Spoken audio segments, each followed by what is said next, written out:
All right, so today we're going to be looking into the death of Cynthia Hrisco. Oh, yeah. This is a really interesting one. Yeah, you sent us over some articles and research about this case. Yeah, and it's really fascinating. Yeah, so we're going to try to figure out what happened. Was it an accident or was it something more sinister? Yeah, that's the big question, isn't it? And, what's really interesting about this case is that it went cold for years. Really? Yeah. For years. Years. And then a sergeant just refused to let it go, just had this gut feeling that something wasn't right. And that's what makes these cases so interesting. It is. Right, because we want to believe that, justice will prevail. Yeah. But sometimes it takes a little longer than we think it should. Absolutely. And sometimes it's just you need that one person Yay! who's just not going to give up. Yeah, exactly. And that's what we see in this case. So the core of our deep dive today is going to be an article from Oxygen True Crime. Okay. It covers Cynthia's death and the conviction of her husband, Frank Buschauer. But even after the conviction, there's still some questions, particularly coming from their son, who maintains his father's innocence. Oh, wow. So there's like another layer Yeah. to this whole thing. So we have to kind of like peel back the layers, look at all the different sides of the story and the timeline, and just really kind of go through everything. Okay, so let's set the scene. It's February 28th, 2000. Okay. It's 2:40 in the morning. Early morning. Early in the morning, picture a quiet neighborhood in South Barrington, Illinois. Police arrive at Cynthia Hrisco's home, Okay. and they find her deceased in the bathroom. So like an initial thought would be, okay, maybe, Right. a slip and fall or Exactly. something like that. Something tragic. Right away, there's some things that make you question what exactly happened. Like what? So her husband, Frank Buschauer, he tells police that he woke up to their baby crying, went to check on things, and found Cynthia unresponsive in the bathtub. Okay. So he says he pulled her out and then called 911. That makes sense. Seems pretty straightforward, right? Yeah. But Sergeant Hanaseski, who was the first officer on the scene, Okay. he noticed something. What was that? Buschauer's clothes were dry. Wait a minute. Dry clothes? Yeah. After pulling someone out of a bathtub? Exactly. It's one of those little I things mean, it doesn't make sense. that makes you stop and think. Right. And it kind of set the tone for this whole investigation. That's so interesting. So it's like a tiny little detail Yeah. that can just like unravel everything. Absolutely. Wow. Because it just plants that seed of doubt. Right. And that's what we're going to be talking about today. Yeah. Right? Was this an accident or was there something more going on? Yeah, we kind of have to zoom out a little bit and look at their relationship Okay. to see what's going on. Yeah. What was the bigger picture of their relationship? Because it wasn't all sunshine and roses, was it? No, it wasn't. They had a whirlwind romance, Mm-hmm. got married in 1996, and even adopted a son, David, from Russia. Oh, wow. So they were, Building a life together. yeah, they seemed to be on the surface, Okay. building this picture-perfect life. Uh-huh. But during the search of their house, Okay. police found some letters. The letters. Yeah, handwritten letters Yes. between Cynthia and Frank Wow. that had been written during couples counseling. Oh, so they were going to counseling. They were, and these weren't exactly love letters. What were they? They were filled with arguments and accusations, even talk of divorce. Oh, wow. It just kind of showed what their relationship was actually like. Right. It gives you that behind the scenes look at what was Yes. really going on. Yeah, like they had this outward appearance of this perfect life, Right. but then these letters really reveal that there were some serious problems. So what was all this conflict about? Was there something in particular that was causing all this tension? It seems like the house itself, actually. The house. Yeah, the very house where Cynthia was found dead Wow. was a major stressor for them. How so? Frank's cousin was actually building the house for them. Oh. And there were huge cost overruns and problems with the construction. So their dream home was turning into a nightmare. Yeah, pretty much. That's so stressful. And Cynthia wanted to sue the cousin, Oh, but Frank was hesitant. I see. So you can imagine how these disagreements could escalate. Yeah, especially when you're talking about so much money Right, and all the other pressure. and pressure on their relationship. Yeah, their relationship was really on the verge of collapse. So you have this recipe for disaster, right?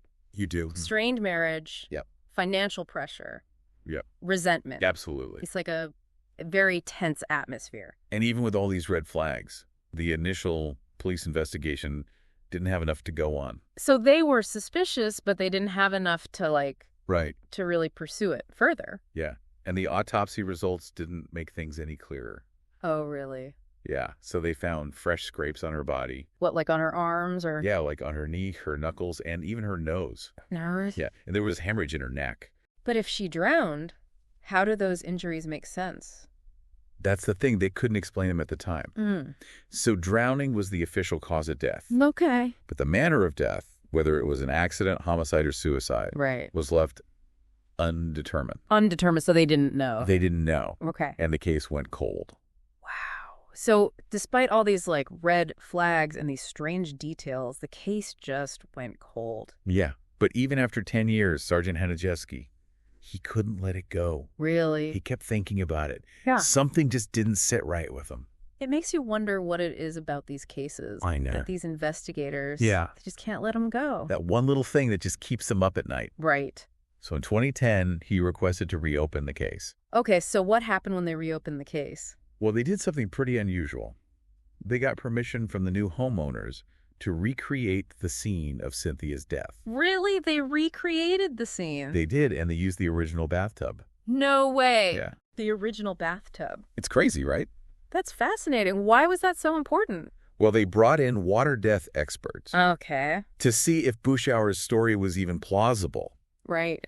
They wanted to know if it was even physically possible for him to pull her from the tub without getting his clothes wet. That makes sense, because that was the first thing that seemed weird, right? Exactly, those dry clothes. Yeah. And after tons of simulations, they concluded that it would have been practically impossible for him to remove his wife from the tub without getting soaked. So he was lying. The evidence definitely pointed to that. Wow, this is a huge turning point in the case. Absolutely, because it really shifted the focus of the investigation. And it opened the door to even more shocking discoveries. It did. Okay, I need to hear what happened next. This is getting good. So to explore the possibility of foul play, they brought in another expert. Who was that? Her name was Andrea Zafaris, and she's a water death expert. Okay. And she played the role of Cynthia in more recreations. This time, they wanted to see what would happen if she was forcibly submerged in the tub. Oh, so now they're thinking that maybe she was held under the water. Exactly. Okay. And what happened during these simulations was pretty eye-opening. What happened? Zafaris, she actually sustained injuries. Injuries doing these recreations? Yeah. What kind of injuries? On her knee, her knuckles, and her nose. Just like Cynthia? Yeah, in the exact same places. Are you serious? I am totally serious. That's insane. The injuries lined up perfectly. Wow, so it sounds like they were finally getting close to the truth. Right, they were getting a clearer picture of what might have happened that night. So what did this mean for the case? Well, this new evidence was huge. The medical examiner using these new recreations officially changed the manner of death from undetermined to homicide by forcible drowning. Wow, homicide. So after a decade of uncertainty, Yeah, the case takes this huge turn. huge turn. Cynthia's death is no longer considered an accident, but a potential murder. Yeah, and all eyes turned to Frank Buschauer. Wow, so that's where we'll end part one, and when we come back, we'll pick up with Frank and the trial. Sounds good. Welcome back to our deep dive into Cynthia Hrisco's death. Yeah. You know, when we left off, the medical examiner had just ruled her death a homicide. Right, so it wasn't an accident. Exactly. Yeah. And that put the focus right on her husband, Frank Buschauer. Okay, and it sounds like it took a while for the investigation to catch up with him, though, right? Because they issued a warrant for his arrest in 2013. Yeah, that's right. And then his trial didn't actually begin until 2019. Yeah, took a long time. So almost 20 years Pretty much. for this case to finally, go to trial. It's a reminder that justice, sometimes it takes a while. Right. You have to build a case, and sometimes it can take a really long time. Especially when you're talking about like limited physical evidence and stuff like that. Especially in cases like this where there's not a smoking gun. Right. So it sounds like the prosecution really had to rely on those recreations of the bathtub Yeah, they did. and all those expert testimonies. Absolutely. And their main argument was that the stress of the house construction and, the failing marriage all kind of pushed Frank to a breaking point. Go. And they said that, in a moment of anger or desperation, he just snapped. So they were making him out to be like a really stressed out guy. Yeah, like he was overwhelmed, He just kind of reached his limit. lost it. Exactly. And they pointed to those letters. Remember those letters? Yeah, the ones from couples therapy. Yeah, as evidence of their volatile relationship. Oh, right. So, the arguments about the money in the house, they said it was like a powder keg. It was only a matter of time. Yeah, waiting to explode. But where did their son David fit into all this? Yeah, what about him? I mean, he was just a baby when his mother died, right? So what happened to him during all this? Well, David actually stood by his father the entire time. Really? He was there for the trial and said that his dad was innocent. Wow, that's really powerful. It's amazing the power of family. Yeah. I can't imagine what that experience must have been like for him. You know, losing his mom, Yeah. then having to see his father accused of murder. And having to relive all this trauma. Absolutely. It must have been incredibly difficult. So the jury ultimately found Frank guilty, right? Yeah, they did. And he was sentenced to 25 years in prison? A long time. What was the defense's strategy, though? Well, they argued that the evidence was mostly circumstantial. Okay. You know, there were no eyewitnesses, Yeah. no confession from Frank, and no clear motive. Right. Because just because a couple is having problems Yeah. doesn't mean that one of them is going to kill the other one. Exactly. And they said the prosecution didn't prove that Frank actually killed Cynthia. So they didn't buy the whole he snapped narrative. Not at all. They said that the prosecution was basically speculating.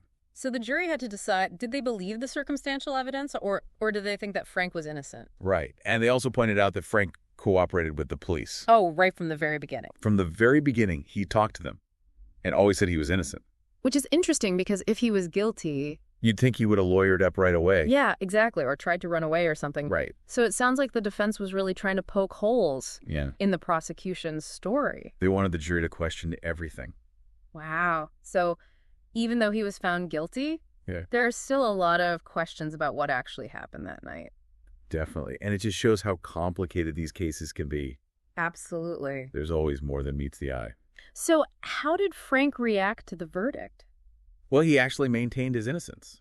Even after being found guilty? Yeah, the whole time he kept saying he loved his wife and that he would never hurt her. Wow. That's amazing that he just never wavered. Never wavered. And his reaction really mirrored his son's belief in him. Right. It's like they both truly believe They both truly believed that he didn't do it. that he's innocent. Yeah. It's really interesting. Yeah, so it just feels like there's this cloud of uncertainty hanging over the whole case. Absolutely. Even with the conviction, there's still so many unanswered questions. So what happens next? I mean, does David keep fighting? Yeah. What about him? Does he try to, get his father's conviction overturned? That's a great question, and that's actually where we're going to pick up in the final part of our deep dive. Okay, so we'll talk about David's fight for justice and what this case really says about our justice system as a whole. It's going to be really interesting.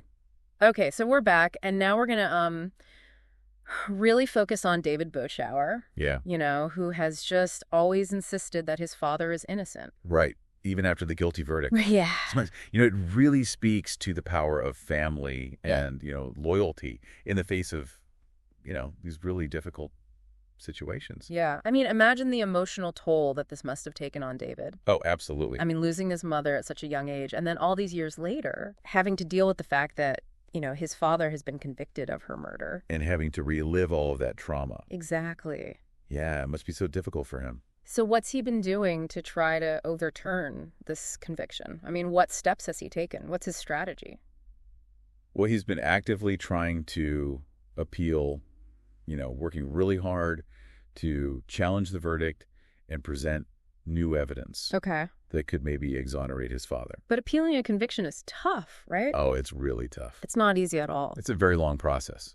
So what are his chances of success? Well, statistically, the odds are pretty low. Yeah. But, that doesn't mean it's impossible. Right. And appeals usually rely on, finding errors in the original trial or presenting new evidence or raising some kind of, reasonable doubt about the conviction. So what are the grounds for his appeal? Right. What's he focusing on? Oh. We don't know all the details. Okay. But it seems likely that he's, challenging that reliance on circumstantial evidence. Oh. He could say that they didn't really establish a motive. Right. Or that the evidence could have other interpretations. So he's basically going back and looking at everything. Yeah, re-examining every little detail. The fine-tooth comb. Trying to find anything that could help his father.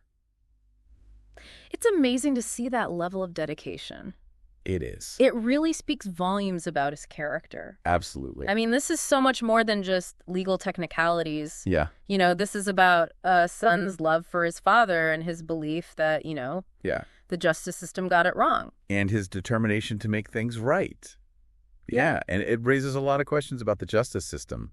Yeah. Yeah. Like, how do we balance the need for accountability with the possibility that, mistakes can be made. Right. What happens when there's a verdict, but there's still doubt? It makes you think, It does. even with a conviction. It Yeah. doesn't always mean that, we have the full truth. It's- And David's fight reminds us that, the legal process doesn't just end with a verdict. Absolutely. It's a journey. It's ongoing. Yeah. And it can affect families and communities, and even how we think about justice in general. So as we're kind of wrapping up this deep dive into Cynthia Hrisco's death, Yeah. what are your final thoughts?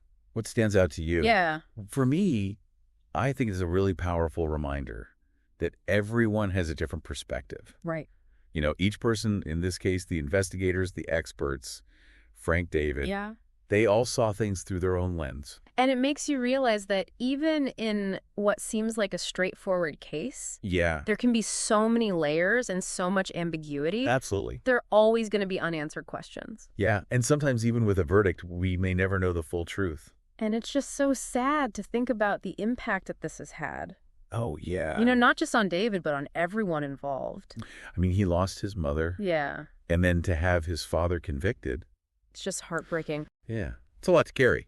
It really is. But it also shows, the power of hope Yeah. and resilience. Mm-hmm. Even when things seem impossible. Yeah. David keeps fighting. For his father. Yeah, he's driven by his belief in his dad and that sense of love and loyalty. And that's really what this case is all about, right? Yeah, it is. It's about family and justice and truth. Yeah, And it's a story that I think will stay with us for a long time. I think so too. So as we end this episode, Yeah. we encourage you to keep thinking about, everything that we've talked about today. Yeah. What are your thoughts on the evidence? Right. What do you think about the possibility that, an innocent person could be convicted? Yeah, and what does this case tell us about, human relationships and how strong those family bonds can be? We hope this is giving you a new perspective on this case, and we just want to thank you for joining us on this deep dive. Thanks for listening, everyone.